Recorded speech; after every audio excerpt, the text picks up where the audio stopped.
The twin suns of Xavaris Prime shone brightly above the silver towers of the Galactic Military Academy. This place was known across the stars. Only the best cadets from every species were chosen to train here. It was where leaders were made, soldiers of the future. Outside the main gates, long lines of young warriors stood proudly.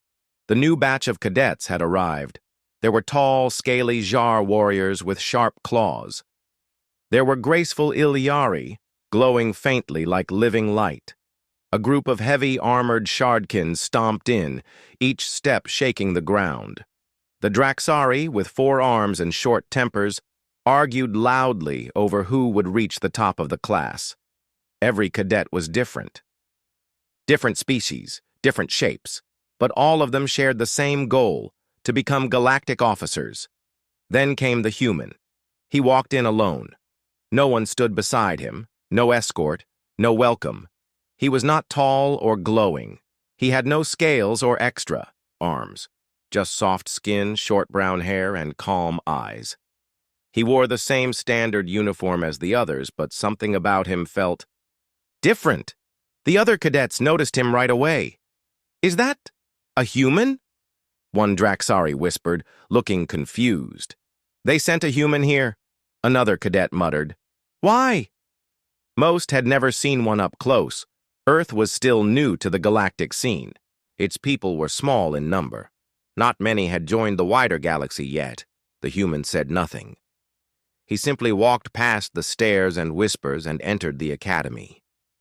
Inside the large registration hall, the cadets were sorted into their squads. The screens glowed as names appeared. The alien instructor called out loud, "Squad 7, Ikar of the Jar, Lenzi of the Ilyari, Rukka of the Draxari, and Jack Riven of Earth." The human stepped forward. "Jack Riven," he said in a calm voice. The instructor blinked. "You're human." Jack nodded. The others in the squad looked him up and down. Ikar, tall and sharp-looking, narrowed his eyes. "You'd better not slow us down." Jack didn't answer. He only looked at Ikar and gave a short nod. Calm, controlled. Their squad was shown to their shared barracks. It was a simple room with metal beds, lockers, and a clear window that showed the training fields outside. While the others unpacked, Jack sat on his bed. He pulled out only 2 things from his bag: a small data pad and a black training band. He placed them on the bed and began to stretch silently. Lenzi, the glowing Ilyari, tilted her head. "You travel light." Jack shrugged. "Only bring what you need." Rukka, the Draxari, let out a short laugh. "Humans must not have much." Jack just smiled a little. "We don't need much to win." That answer made them pause. Rukka snorted and went back to unpacking. Ikar said nothing, but kept watching Jack closely. Over the next few days, training began. The academy did not go easy on cadets. Physical drills, mental tests, tactical games, all were designed to break the weak and sharpen the strong. During the obstacle course, many cadets struggled. The climbing walls, spinning blades, and zero-gravity zones were made for creatures with claws or wings or 4 arms. Yet Jack moved through them with ease. He didn't rely on strength. He used speed, timing, and awareness. He jumped, rolled, and ducked at just the right moments. When the rest of Squad 7 reached the finish line, panting and sweating, Jack was already waiting, barely out of breath. "How?" Ikar demanded. "You're soft. No armor, no claws. How? Are you faster?" Jack only replied, "I watch. I learn." Later, in the combat arena, cadets faced off in one-on-one sparring. It was supposed to be a simple match. No injuries, just points. Jack was paired against the Draxari twins. Tall, 4-armed, and aggressive. They volunteered to go together. "This'll be quick," one said, cracking his knuckles. Jack stood, still, calm, watching. When the fight started, both twins charged at once. but Jack moved like water. He dodged, spun, and struck with sharp, fast punches. He avoided hits with perfect timing. In less than a minute, both twins were on the floor, groaning. Everyone stared. Even the instructors looked surprised. "He's trained," one whispered. Jack helped the twins up without a word. Word spread fast across the academy. The human wasn't just fast. He was precise, cold, calm under pressure. Some cadets were impressed. Others felt uneasy. "He moves like he's been in real wars," a Shardkin cadet said. "But humans haven't fought galactic wars," someone replied. "Have they?" "I don't know," said another. "But he fights like a ghost." One night, the cadets sat in the auditorium for their historical tactics class. A tall Ilyari professor stood at the front. His name was Professor Varn. "Today," he said, "we study the nightmare clip." The room grew quiet. Everyone had heard of it. "It's old footage," the professor explained, "from a war on the planet Narex 4, classified. The enemy was never confirmed, but one soldier, changed the battle alone." He pressed a button. The screen lit up with grainy, shaky video. The view was from the helmet cam of a dead soldier. Explosions, screams. A figure moved through the smoke. Humanoid, but hard to see clearly. Fast, deadly. It ripped through armored warriors one by one with fists, knives, and raw speed. Not once did it hesitate. The camera caught a brief shot of the figure's face. It was human, or something like human. The cadets sat in silence. Just then, the door to the auditorium opened. Jack Riven walked in. He had been delayed in medical checkup. He quietly took a seat near the front. The video played again, this time slowed down, and the figure in the footage looked exactly like Jack. Same hair, same face, same eyes. The professor stopped mid-sentence.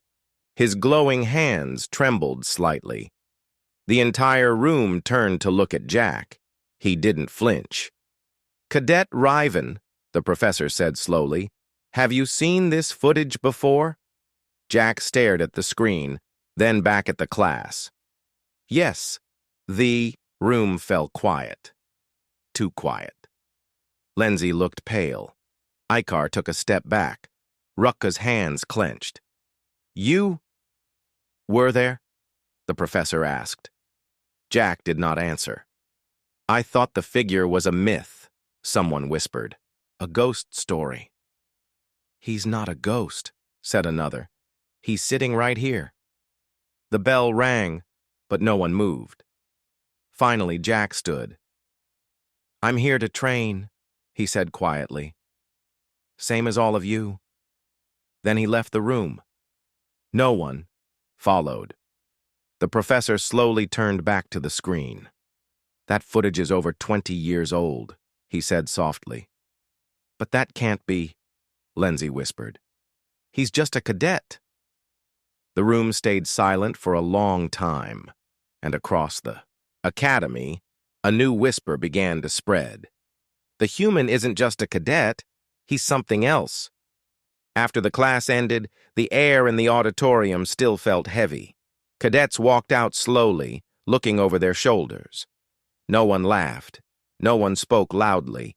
Even the proud Draxari twins kept their mouths shut. Only one thought filled their minds. The human in the war footage looked exactly like Jack Riven, and he hadn't denied it. Later that night, in the quiet hallway of Dorm Block 7, Icar stood outside the squad room. He stared at the closed door for a moment before pushing it open. Jack was sitting on his bed. His eyes were closed. His hands rested on his knees, meditating. Icar stepped in and closed the door behind him. "I want the truth," he said.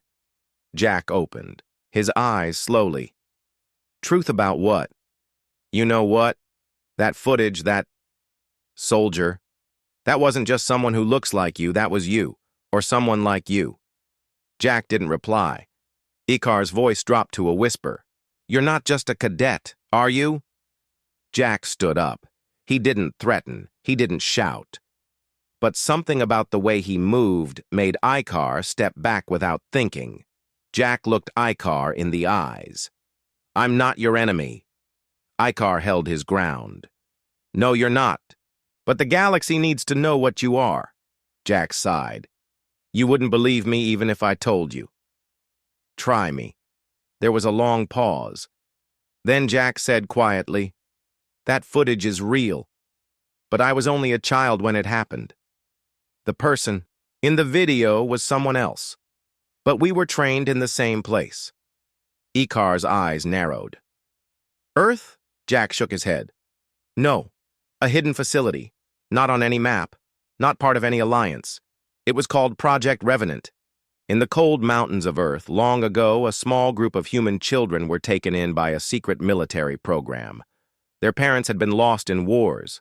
Some were orphans. Some were taken because they had potential. Jack was one of them. They were trained from a young age, not just to fight, but to survive, to adapt, and to become living weapons. Combat was their language. Pain was part of daily life. Mercy was optional. They were never told the full truth. Only that humanity needed soldiers the galaxy would fear, and so Project Revenant created monsters in human skin. Some were used in secret wars. Some vanished. One of them, clearly, had ended up in that war footage. Alone, unstoppable. And now Jack, another of the Revenants, was here. In the open. At the galaxy's top military academy, Icar sat on the edge of a bed, stunned. "How many of you are there?" Jack shook his head. "I don't know. Some of us escaped. Some didn't survive. I only know my own story." "Why are you here?" Icar asked. "Why come to this place?" Jack looked out the window. His voice was soft. "I don't want to be a weapon anymore. I want to be human." The next day, the academy buzzed with rumors. Jack Riven was now the center of attention, though he never asked for it. Some cadets kept their distance. Others followed him from afar, trying to study his movements. A few brave ones tried to speak to him, but Jack remained quiet. Polite, but distant. Lenzi, the Ilyari squad mate, finally broke the silence. She sat beside Jack in the mess hall during lunch. "I watched that footage 5 times last night," she said. Jack didn't reply. "I've studied wars all my life. Nothing moves like that soldier. Not even our elite." Still, Jack didn't speak. "But you move the same," she said. "Your reflexes. The way you fight." Jack slowly turned his head. "And what do you want me to say?" Lenzi looked into his eyes. "I want to know if you're dangerous." Jack didn't blink. "I am." Lenzi's breath caught in her throat. "But only if you try to hurt me first," he finished. Instructors began to notice the tension. During a team simulation, Jack's squad was paired against Squad 9, one known for being aggressive. Rukaka. Jack, Lenzi, and Icar formed the front line. The simulation began in a ruined city model. Holographic buildings, fake smoke, and stun weapons. Jack didn't speak. He simply moved through the battlefield like he was born for it. Squad 9 tried to ambush them from the rooftops. Jack disappeared from sight. Seconds later, Squad 9's leader was knocked flat with a precise stun blast to the chest. Then another was taken down with a flash grenade tossed perfectly behind cover. One by one, Squad 9 fell. Jack never broke a sweat.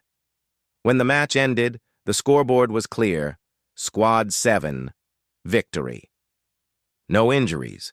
The instructor raised an eyebrow. Impressive. The other cadets didn't cheer. They just stared. No one clapped, even in victory. They feared him more now. Later that evening, Jack was called to the command office. Inside, Captain Vren, a grizzled, one-eyed Velkari officer, sat behind a desk. His scales were dark red. His voice was deep. "Cadet Riven," he said. "Sit." Jack obeyed. The captain stared at him for a long time.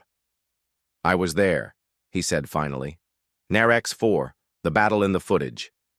Jack sat up straighter. I saw that soldier kill my entire squad, the captain said. He didn't speak. He didn't stop. He looked like you. Jack remained silent. Is it you? Jack shook his head. No. But you're one of them. Jack nodded once. The captain leaned back in his chair. You know, I hated humans after that day. I thought your kind were monsters. Jack lowered his eyes. But today I watched your squad. You showed control. Mercy. I'm trying to be better, Jack said quietly. The captain nodded. Keep trying. But be warned, many here won't forgive as easily as I have. That night, Jack returned to his bunk. Thrix, a quiet insectoid cadet who shared their dorm, finally spoke to him. I don't think you're a monster, he said. Jack looked, surprised. Thrix tilted his head. You could have hurt those twins. You didn't. You could have crushed Squad 9. You didn't. Jack gave a small smile. Thanks. Do you think there are more of you? Thrix asked. Jack looked out the window. Yes, he said. And not all of them want peace.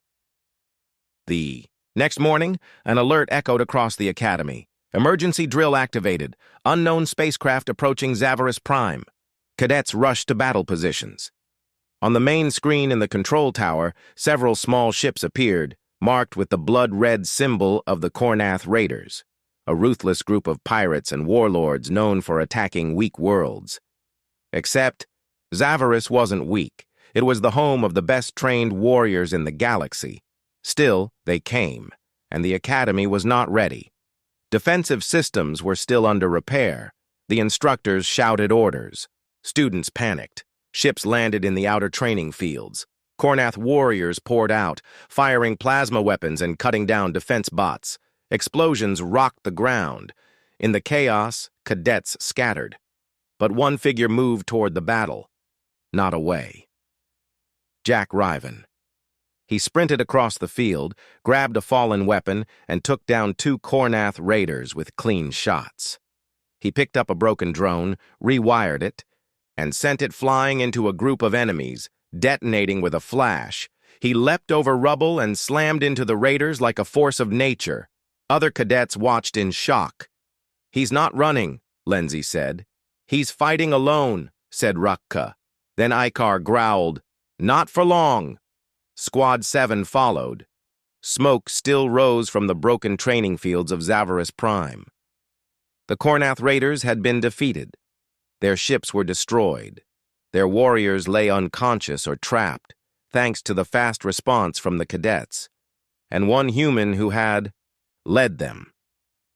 The Galactic Military Academy had survived the surprise attack, but the mood on campus had changed.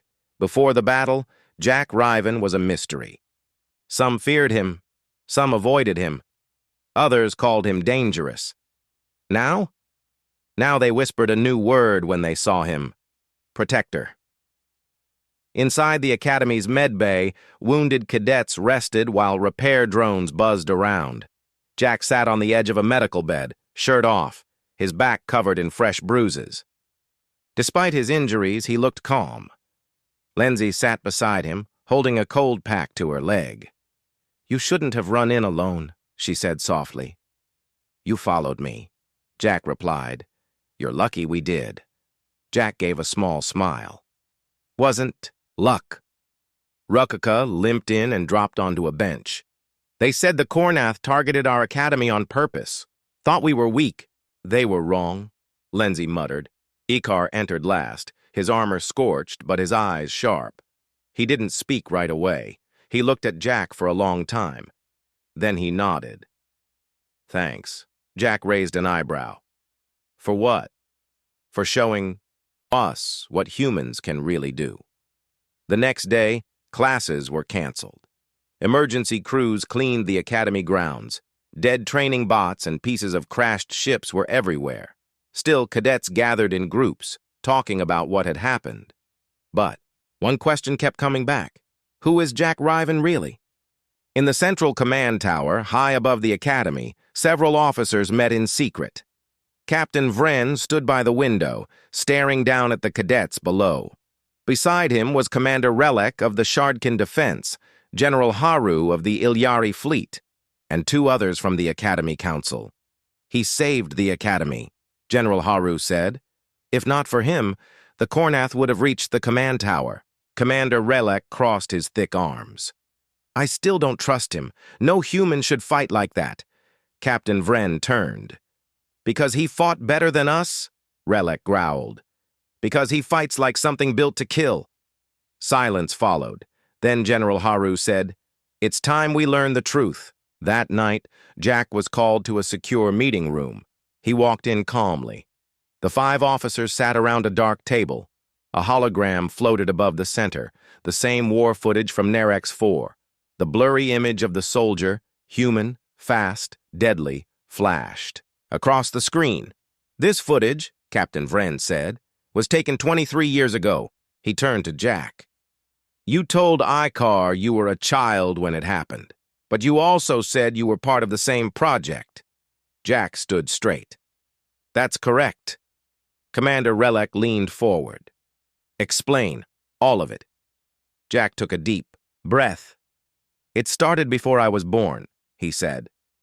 "Earth was not part of the galactic system yet, but our governments were watching. They knew we weren't alone. Many feared alien contact. Some believed peace would come. Others didn't. So one secret group started a plan. Project Revenant. They believed that if Earth was ever attacked, we wouldn't stand a chance. So they decided to create a new kind of soldier. Not just strong, not just smart, but faster, sharper, instinctive, designed for survival on any world, against any enemy.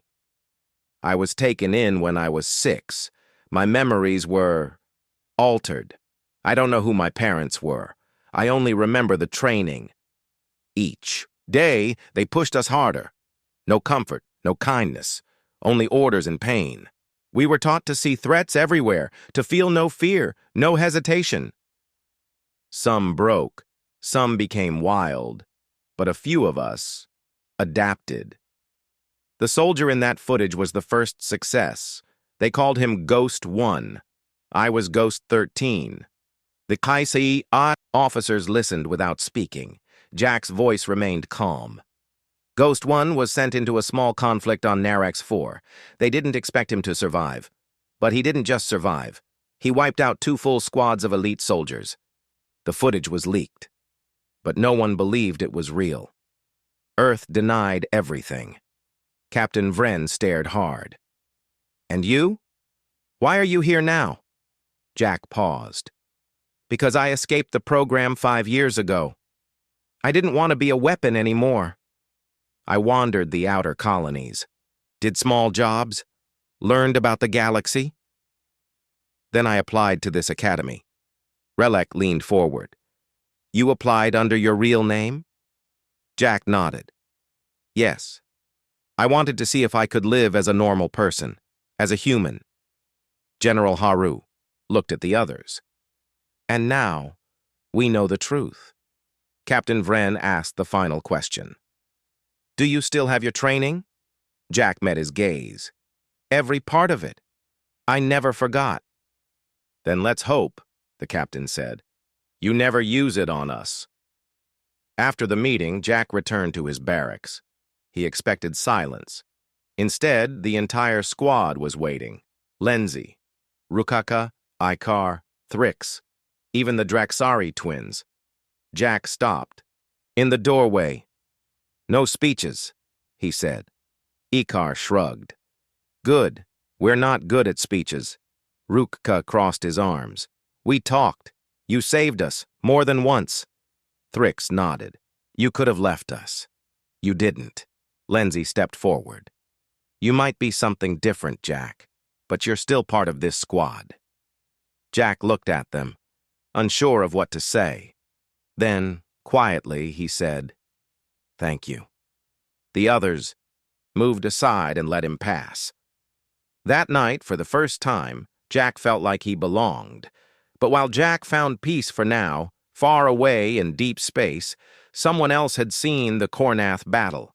In a dark ship floating beyond known systems, a figure in a black coat watched the footage on a flickering screen.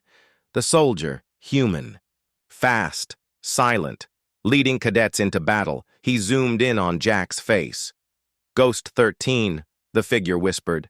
The camera turned, revealing his face, scarred, cold, and familiar. Ghost 1, still alive, still watching. Back at the academy, next morning brought new orders. Cadets would be preparing for live fire simulations, team-based combat on real terrain against automated drones. Squad 7 was placed in the first group. As they geared up, Icar looked at Jack. "Any special tricks?" "You haven't told us." Jack gave a small grin. "I'll show you on the field." Lindsay rolled her eyes. "Of course." They boarded the dropship together, armored and ready, but none of them noticed the small, blinking dot on the shuttle's outer wing. A tracker. Planted by a spy. Someone who wanted to know where Ghost 13 was going next. As the ship took off and flew into the sky, the squad laughed, joked, and prepared for the simulation. But far away in a hidden chamber, Ghost 1 sent a message to someone unseen. "Target located. Authorization requested." A message came back. "Observe. Do not engage. He must not remember what he really is." And, high above the galaxy, in the cold silence of space, the true shadows of Project Revenant began to move again, because Jack Riven was not the only one still alive, and not all of them had chosen peace.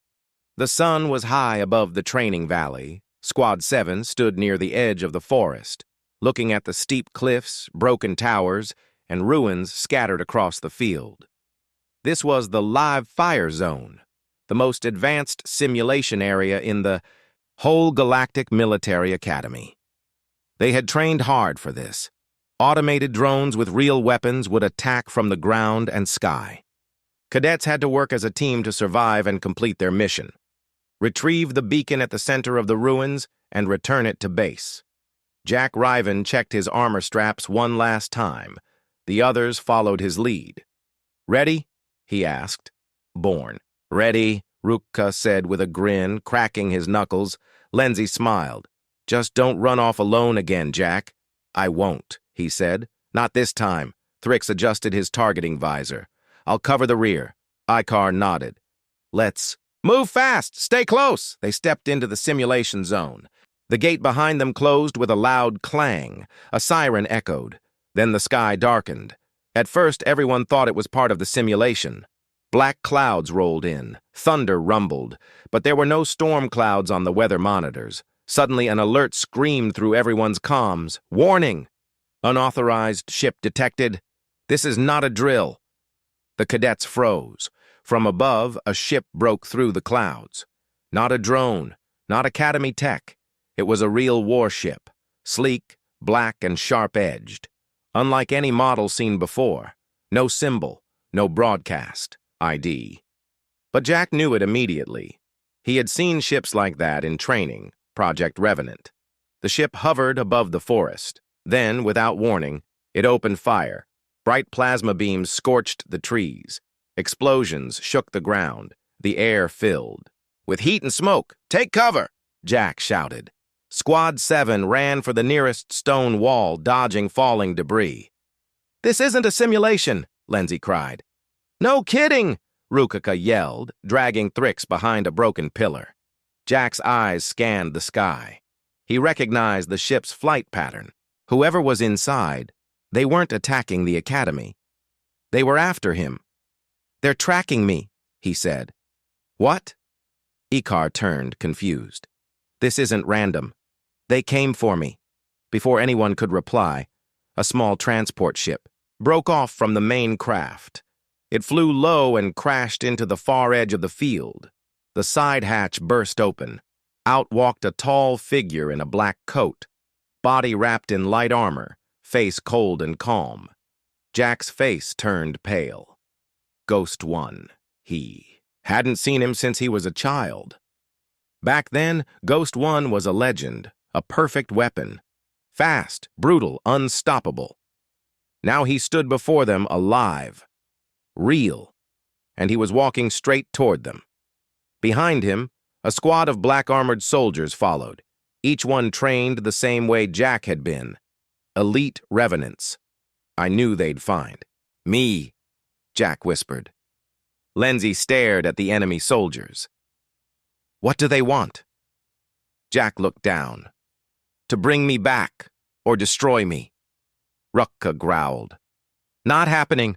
Ghost 1 stopped 50 meters away. His voice came through their comms, calm, quiet, like an old teacher. Ghost 13. You're not supposed to be here. Come back now, and we will not harm your squad. Jack stepped forward. You're hurting innocent cadets. You left the shadows. Why? Ghost 1's voice stayed cold. You were our finest product, and you're wasting it here, pretending to be normal. That ends today. No, Jack said. I'm not yours anymore. Ghost 1 raised his hand. The black-armored soldiers began moving forward. Here they come, Icar shouted. Fight, Jack yelled. The forest exploded with motion. Lindsay used her glowing blasts to hold back the front line. Rukaka charged, fists smashing into enemy armor. Thrix provided cover fire from above, climbing a broken tower with his long legs. Icar and Jack moved side by side, taking down enemies with brutal speed. But these weren't just any soldiers. They were trained. Like Jack, fast, smart, deadly. The fight was harder than anything before. Still, Squad 7 didn't fall. Jack reached the front lines and came face to face with Ghost 1. The man looked older but stronger. His eyes were empty, his movements perfect. They clashed, fist against fist, strike after strike. Neither used weapons, only speed, skill, and instinct. Jack dodged a sweep, rolled, and kicked. Ghost 1 blocked, spun, and punched. It was like watching two shadows fight. You're holding back, Ghost 1 said. Jack gritted his teeth. Because I'm not like you. Ghost 1's eyes narrowed. You were made to be me. Stop pretending. Jack blocked another punch. I chose to be more. Behind them, Lindsay screamed as she was pinned by a revenant. Thrix jumped down to help. But a blast hit his side. Ruka was bleeding but still swinging. Icar's arm was broken, yet he protected Lindsay with his body. Jack looked around. His squad, his friends were fighting, bleeding, suffering because of him, because of his past. He turned back to Ghost 1, his hands clenched. Something inside him changed. He no longer fought to survive. He fought to protect. With a roar, Jack struck faster, harder, more precise than ever. Ghost 1 stumbled. You improved, he said, breathing heavier. No, Jack said. I just found a reason to fight. Jack drove his elbow into Ghost 1's chest, knocked him back, and tackled him into the dirt. Around them, the enemy soldiers were falling. Squad 7 had fought together, fought smart, fought as one. The Academy's aerial drones finally arrived and began firing at the enemy ship. The Revenant ship tried to lift off, but not before Jack ran toward it, jumped onto a wing, and threw a grenade. Inside, the explosion rocked the field. The ship crashed again. Ghost 1 pulled himself from the wreckage, coughing. He looked up at Jack, bloody, bruised, standing tall. You chose weakness, Ghost 1 said. No, Jack replied. I chose humanity. Ghost 1's hand reached for a hidden blade. Jack didn't move. Then, a drone blasted the ground beside Ghost 1. He collapsed, unmoving. Medics arrived minutes later. Instructors followed. The battlefield was quiet. Jack stood in the center, breathing hard. Around him, Squad 7 was alive. Hurt, but alive. Captain Vren landed in a dropship. He looked at the scene, then walked to Jack. You okay? Jack nodded. What the hell was that? Jack looked at the sky. My past, the captain sighed. Well, looks like it came back hard. Jack gave a weak smile. But it's gone now. The captain looked at the ruins. Not fully. Not yet. That night, the Academy held a private ceremony. Squad 7 was awarded the Stellar Cross, the highest honor for cadets, but Jack refused the spotlight. "I don't need medals," he told the council. "I just want to stay." General Haru asked, "After everything, why?" Jack looked at his squad. "Because this is the first place I felt human. They allowed him to stay. But from that day forward, everyone at the academy knew the truth. Jack, Riven was more than a cadet. He was a weapon that chose peace. And when fire came from the sky, he rose to meet it. 3 days passed since the Revenant attack. The academy was quiet again, but it was a new kind of silence. Not the silence of fear. This time, it was the silence of respect.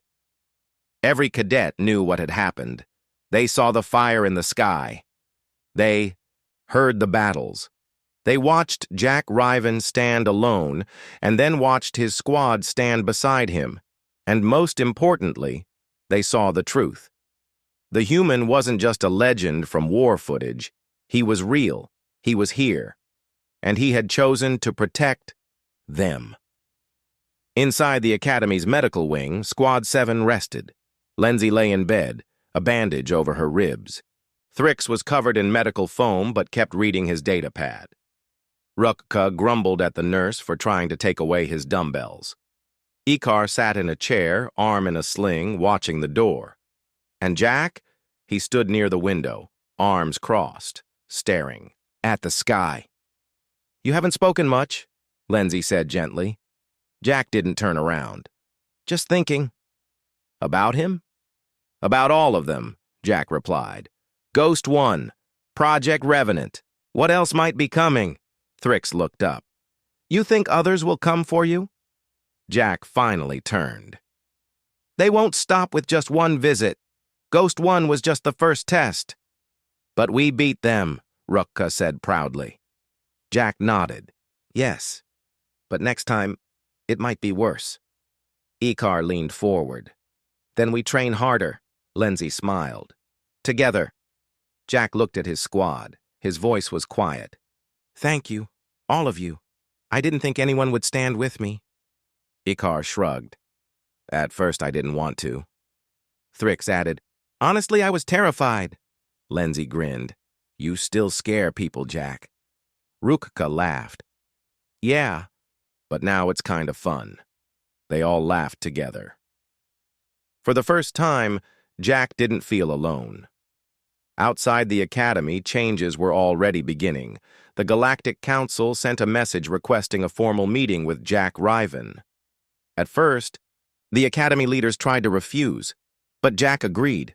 "I'll talk to them," he said. "They need to know who we really are."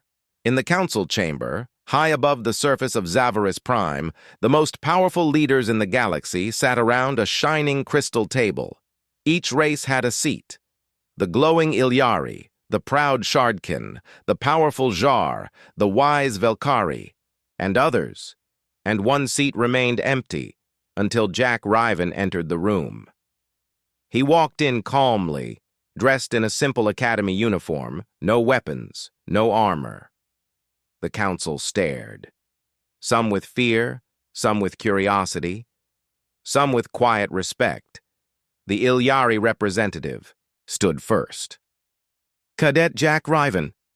Are you truly one of the Revenants?" Jack answered clearly. "I was made to be." The Jar leader asked, "Were you responsible for the massacre on Narex 4? "No," Jack replied. "That was Ghost 1. But I trained beside him." The Shardkin general leaned forward. "Can Earth produce more like you?" Jack paused. "They won't. Not anymore." The room grew tense. "Why?" the Velkari asked.